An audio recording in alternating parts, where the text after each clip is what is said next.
देखिए, ये जो हमारा इनिशिएटिव है, ये न केवल एक वस्त्रदान बैंक है, हम ये भी चाहते हैं कि किसी के पास एकदम ही पुराने कपड़े हों जो किसी के पहनने लायक हालत में ना हो, वो भी हम आप हमें दीजिए, क्योंकि उससे फिर उसको प्रोसेस करके रिसाइकिल करवा के उससे फाइबर बनाया जा सकता है।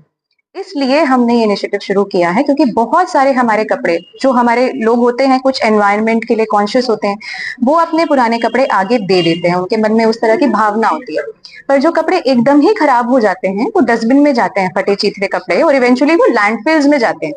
और जो लैंडफिल में वो बहुत आप समझ लीजिए कि करीब करीब 30% लैंडफिल का वॉल्यूम वो जो पुराने कपड़े हैं वो होता है। तो हम ये चाहते हैं कि ऐसे कपड़े जो लैंडफिल में जाते हैं, उनको हम पहले ही अलग कर लें, ताकि हम उसका फाइबर बनाने के लिए कुछ एनवायरनमेंट के लिए कुछ हम कर सकें। अभी मुझे ऐसा लगता है कि हम जब अपने एनवायरनमेंट की बात करते हैं, साफ सफाई की बात करते हैं, तो हमारी एज सिटीजन्स भी फंडामेंटल ड्यूटी है।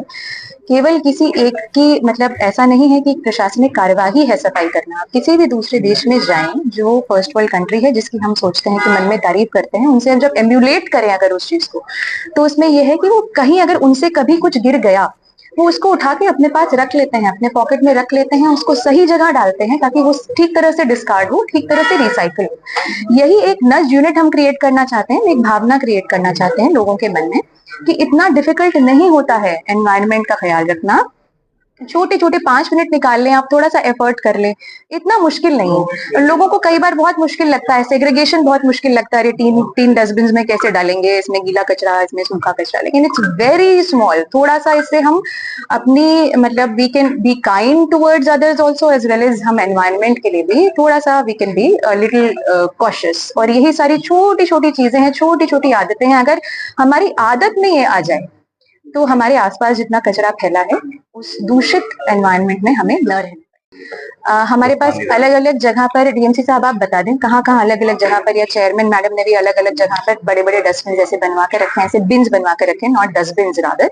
इन बिन्स में आप शहर में अलग अलग जगह पर है, आप कपड़े डालिए। हमने तो ये सोच कर स्टार्ट करी थी कि किसी के पास कोई पुराने कपड़े हैं वो दे दे, अगर नए कपड़े देना चाहते हैं नए कपड़े। लोगों से अपील है कि देखिए जी, मेरे पास एक लिस्ट है जहां जहां हमने बिन्स लगाई हैं। ये हमारा जो एक तो लघु सचिवालय हो गया, एक इनका ऑफिस है डीएमसी साहब का, चेयरमैन मैडम का, एक एमसी कैथल, उसके अलावा आईटीआई है, हमारी 11 रुद्री मंदिर है, माता गेट है, सीओ ऑफिस है, एमसी पुंडरी, ये जगह पर अलग अलग हमने बिन्स लगाई हैं।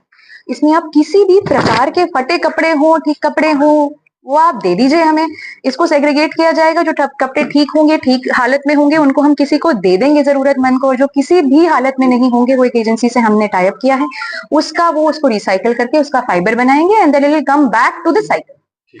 ठीक है, इनको किस तरह लोगों को इसका लाभ पहुंचेगा? देखिए, आप सभी जानते हैं कि आज की जो हमारी युवा पीढ़ी है, फैशन का दौर चल रहा है, तो कपड़े की लाइफ बहुत कम हो चुकी है। कपड़े की लाइफ बहुत कम होने के कारण कपड़े का वेस्टेज बहुत ज़्यादा है। तो हमारी डीसी मैडम ने एक इसकी तरफ संज्ञान लिया और देखा कि कपड़े की वेस्टेज इतनी ज़्यादा है, तो ये पर्यावरण को, हमारे एनवायरनमेंट को भी बहुत दूषित कर रही है। और पर्यावरण की रक्षा करना, इसकी सुरक्षा करना सिर्फ शासन का नहीं, प्रशासन का ही नहीं, बल्कि हर एक नागरिक की अपनी जिम्मेवारी है, अपना कर्तव्य है कि हमारे एनवायरनमेंट को साफ रखें, सुरक्षित रखें। तो उसके लिए हमारी मैडम ने एक मुहिम चलाई है कि जो कोई पुराने कपड़े हैं, वेस्ट कपड़े हैं, जो उपयोग में नहीं आ रहे हैं, वो कपड़े आप ऐसी बीन्स में, जो शहर की 8 जगह पर लगाई गई है, ऐसी बीन्स में डालें। ये कपड़े ज़रूरतमंद को भी दिए जाएंगे और एक प्लांट में भी जाएंगे, जहाँ ये फाइबर में कन्वर्ट होंगे और फिर से रिसाइकिल होंगे, दोबारा यूज हो जाएंगे। इसके लिए हम डीसी मैडम की बहुत बहुत सराहना करते हैं और बहुत बहुत धन्यवाद। कैथल एडमिनिस्ट्रेशन ने जो ये इनिशिएटिव लिया है, हरियाणा में पहली हमारी डीसी महोदया ऐसी यंग ऑफिसर हैं जिन्होंने इस तरह का एनवायरमेंटल इशू को एड्रेस करने के लिए इनिशिएटिव लिया है। इसमें दोहरा फ़ायदा होने वाला है। एक फ़ायदा तो ये है कि जो हमारे घरों में कपड़े हैं, वो कपड़े जो हम यूज़ नहीं करते या फैशन के कारण से पुराने हो गए हैं या हम पहनते नहीं, वो हमारे कबर्ड अलमीरा भरी पड़ी रहती हैं, वो यहाँ आप देकर जाएँ। दूसरा ये है कि उनमें से जो अच्छे कपड़े होंगे वो गरीब व्यक्तियों को बांटे जाएंगे, और जो बिल्कुल पुराने कपड़े हैं जो हम फिर कूड़े में फेंक देते हैं आखिर में, वो कूड़े में ना जाएं। हमारी जो कंपनी है रीस्पन, पानीपत से हूँ मैं, तो हमारी कंपनी के पास एक प्लांट है वहाँ पर, और हम गवर्नमेंट के ऑथराइज रिसाइकलर हैं।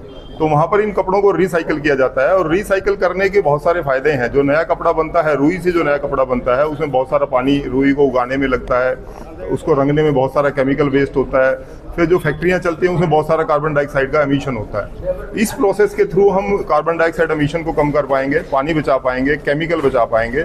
और जो पॉलिस्टर वगैरह है वो पॉलीथीन जैसा ही होता है, वो आसानी से गलता नहीं है, तो फिर वो हमारे नाले बंद करता है, लैंडफिल में पड़ा रहता है, ज़मीन खराब करता है। तो इन सारी प्रॉब्लम्स को एड्रेस करने के लिए ये इनिशिएटिव कैथल की डीसी महोदया अपराजिता जी ने लिया है। हम इनको बहुत बहुत बधाई भी देते हैं, शुक्रगुजार भी हैं। और एज ए सिटीजन हम सब की ये जिम्मेवारी है कि एनवायरनमेंट के लिए थोड़ा थोड़ा हम भी कुछ ना कुछ कंसर्न रखें। धन्यवाद।